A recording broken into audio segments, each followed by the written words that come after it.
Olá, OABeiro e OABeira, tudo bem com você? Eu sou Maia Santos e estamos aqui em um programa especial da OAB para você entender um pouquinho dessa novidade que vai vir no 38º Exame de Ordem, que são as três disciplinas que foram incluídas, de Direito Financeiro, Direito Eleitoral e Direito Previdenciário. Para começar essa jornada, entendendo um pouquinho de cada disciplina, nós vamos conversar hoje com a professora Natácia Mendes, que está aqui nos estúdios do Vai Cair na UAB. Olá, professora, tudo bem? Tudo bem, obrigada pelo convite, viu? Toda vez eu fico super feliz quando vocês me chamam para alguma coisa. Muito bom ter você aqui, professora. E para começar, eu acredito que a primeira coisa é entender por qual motivo essas três disciplinas entraram na prova da OAB. Então, já havia um movimento assim muito forte em relação à inclusão dessas três disciplinas, principalmente de direito previdenciário, né? Havia uma pressão mesmo de alguns setores, de associações e até de professores, né? No sentido de que fossem incluídas também as disciplinas de eleitoral, previdenciário e financeiro. Então, era uma coisa que a gente já esperava que acontecesse, né? Mais dia ou menos dia, acabou calhando de vir nesse próximo exame, né? Que é o 38. E no nosso primeiro episódio, que é esse que nós estamos aqui conversando com você, nós vamos falar sobre direito financeiro, que, pelo que eu já conversei aqui com a professora, tem uma diferença do direito tributário, que é uma das principais dúvidas dos nossos OABeiros e OABeiras. Professora, poderia explicar qual é essa diferença entre os dois?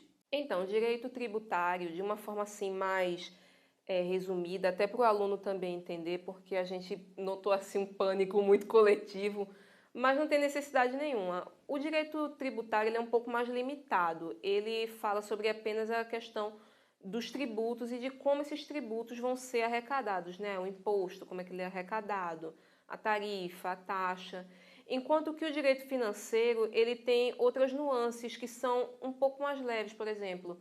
No direito financeiro você vai estudar ali a forma do Estado reger as questões da despesa pública como atividade meio ou como atividade fim. Então, eu poderia dizer para o aluno que o direito financeiro é um pouco mais abrangente, mas isso não quer dizer que ele é mais difícil. Ele só abrange pontos que o direito tributário geralmente não abrange. Conceito de dívida pública, o conceito de fundo monetário, para que serve um fundo monetário internacional. Ele também traz uns pontinhos de economia, mas nada muito profundo. É só um conceito mais superficial. Então não tem motivo para maiores preocupações. Você que está aí assistindo a gente. Então, entre os assuntos que os estudantes agora teriam que estudar, quais seriam esses primeiros assuntos que ainda está começando a acordar para essa próxima edição que vai chegar? Bom, se vocês me permitem até o conselho, eu começaria estudando pela Lei 4320 de 64, né, que ela que traz justamente esses conceitos que a gente acabou de falar agora de dívida pública, despesa pública, o que é competência da União, né, está ali regendo enquanto despesa. E também estudaria a lei de responsabilidade fiscal, principalmente os conceitos de fiscalidade, parafiscalidade, que o aluno pode até se lembrar um pouco de tributário, mas no direito financeiro, se você for para essas leis que a gente acabou de comentar agora, vocês vão perceber que o conceito trazido lá é muito menor e muito mais simples até de você assimilar. E às vezes são até conceitos que você assistindo um jornal, por exemplo, você ouve falar dívida pública, a dívida pública está em tantos, a despesa pública do município tal foi maior do que a arrecadação. Então, são conceitos mais cotidianos, na minha opinião, do que do direito tributário. Entendi. Então, o contato vai ser muito mais próximo, né? Para Isso, poder assimilar até mesmo o que está estudando. exatamente. Não é nada muito Tá complexo. aí a dica, viu? No dia a dia. Professora, além dessa dúvida, né, que a gente acabou de comentar, né, sobre o direito financeiro e direito tributário, teria outra dúvida que é bem comum de surgir quando os estudantes se depararam com essa novidade do direito financeiro? Então, a questão do direito financeiro que a gente percebe muito, tanto em sala de aula como em enquetes mesmo de Instagram que a gente realiza e tal, é com relação justamente a ser uma disciplina que, infelizmente, os alunos mais antigos não tiveram na faculdade. Aí a pessoa muitas vezes tem esse problema de não ter aquela familiaridade. Então, o que os alunos muitas vezes perguntam é: por que que o direito financeiro foi introduzido, feito você acabou de perguntar, as diferenças do direito tributário, como eu devo estudar direito financeiro se não existe um código, né? Não existe um código de direito financeiro, como Código Civil, Código Penal. Então, essa questão de não ter uma legislação centralizada em alguns alunos, principalmente aqueles que são mais inseguros, trouxe assim uma série de dúvidas. Sim. Mas a gente justamente estava aqui comentando, né, nos bastidores, que não precisa desse surto coletivo, porque justamente são leis pequenas, são leis que se você pegar ali e for anotando os principais conceitos, né, depende muito de como a pessoa gosta de estudar, porque eu mesma gosto de estudar lendo e anotando os principais pontos, né, do que eu estudei. Mas tem gente que gosta mais de estudar por videoaula, tem gente que gosta de estudar por aqueles materiais mais... Como assim, PDF. como PDF, uns materiais que tem aquelas dicas mais diretas, como é o caso do Memorex mesmo. Sim. As pessoas, depende muito de como você gosta de estudar. Então, é aquele ponto. Se você lê as leis, a lei de responsabilidade fiscal é um nome muito minha nossa, mas quando você abre a lei, você vai ver que a lei complementar 101, né? Você vai ver que não é muito difícil. Você está assistindo ali um jornal, vendo o Maia, né, falar muitas vezes numa reportagem, aí aquele conceito, dívida pública. Eu já ouvi esse conceito de dívida pública. Vai estar lá só discriminado, lá certinho, normatizado, os conceitos e a FGV não vai te cobrar nada fora do normal. Eu considero uma disciplina muito mais tranquila de você estudar, justamente porque as legislações esparsas, elas não têm muito juridiquês, assim, elas são bem diretas e elas não são muito grandes, são leis relativamente pequenas, assim, em comparação com outras. Passamos por essa questão de entender, né, o porquê que entrou agora na prova, entendemos agora um pouquinho da diferença do financeiro para o tributário.